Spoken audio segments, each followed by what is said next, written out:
네, 모셨습니다. 어서 오세요. 네, 반갑습니다. 네. 다양한 경제 지표 나쁘지 않고요. 외국인 투자자들의 매수로 인해서 2,500선을 목전에 두고 있는데 참 돌파가 쉽지가 않네요. 그런 가운데 이제 외국인들 매수가 집중되는 이제 대형주 위주로 조금 상승 모습을 보이고 있는데 어제 오늘은 조금 진정된 모습이긴 합니다. 2월 달도 이제 시작되고 있는 상황에서 투자 전략 어떻게 가져가면 좋을까요? 많은 분들이 그 FOMC 얘기를 많이 하시더라고요. 제가 지난 2주 전에 나와서 그런 얘기를 했잖아요. 이제는 그 통화 정책은 좀 신경 좀 덜 써도 되겠다. 그리고 이제 경기 지표에 대한 소비 지표, 그다음에 그 경기 지표를 좀 봐야 된다. 어제 새벽에 레리 서머스 하는 얘기 들으셨나요? 개인 PC가 별로 좋지 않다. 그래서 이번에는 좀 금리 인상을 이번이 마지막이고 좀 중지를 해야 된다라는 얘기를 많이 했죠. 레리 서머스 같은 영향력이 있고 또 특히나 몇 년 전만 하더라도 굉장히 긴축을 강하게 얘기했던 분이기 때문에 좀 많이 놀랐는데요. 그만큼 이제 통화 정책도 이제는 조금씩 변화가 있어야 된다라는 얘기들이 월가에서 많이 나오고 있습니다. 그 얘기는 이제 통화 정책에 대한 부분들은 조금 덜 생각해도 될 것 같다라는 생각하고요.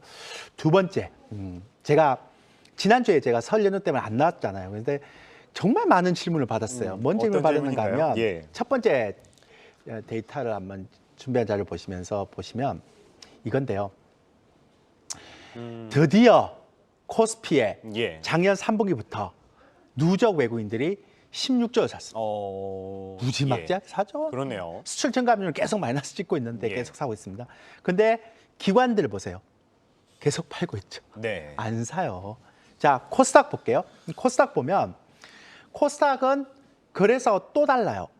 외국인들이 800억밖에 안 파는데 기관이 3,500억 정도 팔고 있습니다. 자, 제가 왜 이 얘기를 드리는가 하면 여러분들이 생각하기에 외국인들이 16조를 사니까 이게 시장이 막 2,600가고 2,700가고 2,800가고 바로 막 이렇게 설 연휴 전처럼 이렇게 올라갈 거라고 생각을 하세요?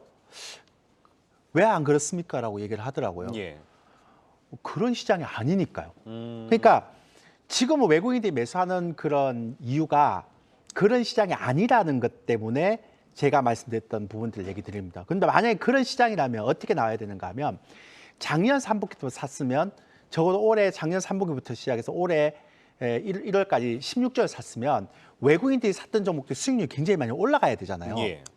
제가 재밌는 자료를 하나 보여드릴게요.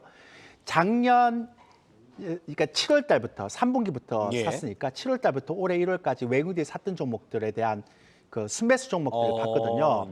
1위에서 5위, 6위에서 7위, 8위, 9위, 10위까지 봤는데 1위에서 5위까지도 그렇고요. 6위에서 10위까지도 그렇고 수익률이 3% 넘은 게 하나도 없습니다. 그러니까요. 좋지가 않네요, 수익률이. 그러니까 1위에서 5위까지도 수익률이 3%, 그러니까 3% 넘은 게 없잖아요. 아까 6위에서 10위까지도 없잖아요. 근데 조금 더 늘리면 제가 준비를 안 해왔는데요. 11위에서 30위까지 매수를 작년 7월 달부터 16주 샀던 거 매수를 쫙 내보니까 3% 넘어간 게 한 개, 5% 넘어간 게 한 개예요. 30위까지가. 그러니까 여러분들은 지금 외국인들이 이렇게 16조씩 사는 게 외국인이 사는 종목들이 주도주가 될 거라고 삽니까? 아니면 그렇게 생각하시면 안 된다고 얘기하는 거죠. 그 왜 제가 이 말씀 드리는가 하면 그럼 외국인들이 사는 이 목적이 뭔가요? 라고 얘기했는데 저는 두 가지 보는데 원달러 환율에 대한 부분들. 그다음 두 번째는 작년에 우리가 그러니까 굉장히 고생했던 게 있죠. LG화학이 갑자기 물적 분할하면서 그리고 LG에너지솔루션 상장할 때 신주 발행하는 거. 그러니까 이거는 제가 외국계 투자 회사에 있는 사람들한테 물어봐도 이건 정말 전 세계에서 있을 수 없는 이건 정말 이상한 형태. 그 전에도 굉장히 많이 얘기 들었잖아요. 그런데 제가 이 설 연휴 명절 가기 전에 로봇 테마 다음번에 이제 시장에서 관심을 가질 수 있는 테마는 주주 가치나 지배구조가 아닌 것 같다라는 얘기를 제가 드렸는데요. 바로 SM, 그다음에 오셈 임플란트, 그다음에 현대차 그룹도. 그러면서 이제 주주 가치에 대한 부분들이 굉장히 많이 얘기가 되더라고요. 그러니까 이 얘기는 뭐냐면 코리아 디스카운트 요인 중에 하나인 주주 가치, 지배 가치가 조금씩 좋아지고 있다는 겁니다. 이게 이제 외국인들 입장에서 보면 대형주를 좀 살 수 있는 여건이 되는 거죠. 옛날처럼 LG화학 믿고 샀는데 무적불로 딱 하고 이러면 진짜 뻘하잖아요. 그러니까 그런 게 이제 조금씩 없어졌다는 거고 두 번째는 제가 작년부터 이렇게 외국인들이 그러니까 개인들이 샀던 걸 보니까요. 2021년도에 3천선 이상에서 36조를 샀어요. 예. 그리고 작년에 17조를 샀어요. 근데 올해 지금 마이너스 6조를 이렇게 팔았거든요. 예. 그러면 보통 우리가 이제 세력주의 개념에서 보면 개인들이 굉장히 위에서 많이 샀단 말이에요. 2,600, 3,000을 많이 샀으면 외국인들이 경기도 안 좋고 이런데 올리면서 그 물량을 받겠어요? 또 밑에서 싸게 받을 그쵸. 거겠죠. 그러면 외국인들 입장에서는 한 1년 반 정도 보고 위에서 샀던 개인들의 대형주 물량을 받아가는 거예요. 걔네들이 바보입니까? 위에 쏘가면서 이렇게 그 물량을 그렇죠. 받게요? 그러니까 이제 6조 나왔어요, 1조. 그러면 올해 내내 이런 외국인들이 낮은 가격 2,100에서 2,500선에서 계속 받아갈 수 있다는 얘기니까. 예. 그러면 여기서 답이 나오죠. 제한된 시장 유동성이 풀리기 전까지는 외국인들하고 스마트머니 장세가 되는 거죠. 왜냐하면 아까 기관 안 사니까. 예. 자, 여기 되게 중요한 형태가 나옵니다. 그럼 여러분 어떤 포지션을 취해야 되느냐? 딱 두 가지죠. 외국인들이 매수하는 종목들 보면 딱 2차 전지라든지 아니면 성장주가 예. 아닌 지배구조가 되는 가치주 이런 것들 많이 샀는데 한 2년 보고 따라 사세요. 근데 만약에 장기적으로? 예. 올해 만약에 수익을 많이 내겠다 그러면 지금 외국인들이 사는 종목 사면 안 되죠. 그 16조가 사면 무조건 2,700, 2,800 가야 된다라고 생각하는데 그건 여러분 생각이고요. 예. 외국인들 입장에서는 굳이 그럴 이유가 뭐가 있습니까? 그렇죠. 밑에서 내렸다가 받아가면 되는데. 예. 그러면 여러분들이 만약에 올해 시장에서 수익을 내겠다라고 얘기하면 스마트머니가 사는 종목을 해야죠. 근데 작년부터 바뀌기 시작했습니다. 경기 침체가 안 좋으니까 옛날에는 테마주나 주도주 같으면 혹시 들어보셨나요? 묻지마 테마주 이런 게 묻지마 테마주요? 요즘 그런 거 있습니까? 없어요. 없어요. 예.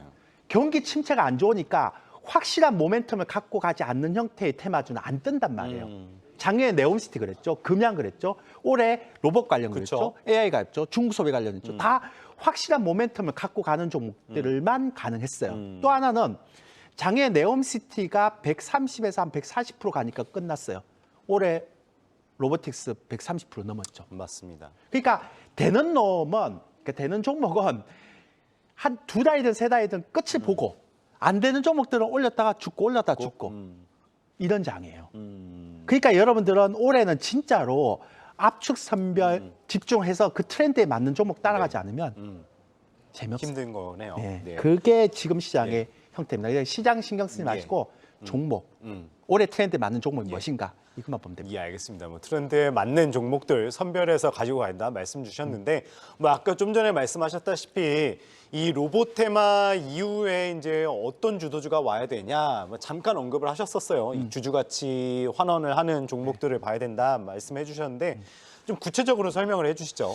그래서 올해는 시장이 좀 바뀌는 것 같아요. 그러니까 옛날에 LG화학 발로 충격이 됐던 그 부분들이 좀 이제 상쇄가 되고 예. 현대차그룹도 그렇고 뭐 SM도 그렇고 가만히 생각해 보면 기업들이 이제 주식을 올릴 수 있는 모멘텀이 없잖아요. 그렇죠. 그러니까 이제 주주 가치를 되게 신경 쓰는 것 예. 같아요. 옛날하고는 좀 다른 것 같아요. 그죠? 그래서 그리고 이제 증권사의 불법 공매도도 굉장히 세게 이제 규제를 하니까 이 예. 부분도 굉장히 큰데요.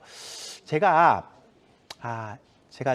우리 이게 이 성공 투자하면서 우리가 두 달 전부터 계속 얘기했던 게 있죠. 저는 네옴시티 관련주나 경기 침체에 영향을 받지 않는 종목들 중에 예. 엔터주가 참 좋아 보인다는 맞아요. 얘기를 제가 항상 말씀하셨죠. 계속 얘기를 했죠. 근데 지금 엔터주가 되게 좋습니다. 근데 그래서 제가 엔터주에 대한 부분들 한번 분석을 하기 위해서 가져왔습니다. 제가 준비한 자료 보시면 요게 이제 트렌드가 되는 거죠. 올해는 경기 침체에 영향을 좀 이건 제가 지금 얘기한 게 아니라 두 달 전부터 예, 얘기를 했던 거기 때문에 말씀하셨죠. 제가 지금 뭐 다 고점에서 뭐 이걸 얘기를 하냐 이런 얘기는 하지 않았으면 좋겠고요. 예. 두 달 전부터 얘기했는데 제가 왜 이 얘기를 하는가 하면 보세요. 지금 잘 보시면 같은 엔터주 중에서도 차이가 나지 않습니까? 예. 일단 기본적으로 YG를 보면 매출이 4천억인데 영업이익이 400억이에요. 예. 그 시총이 9천억이에요.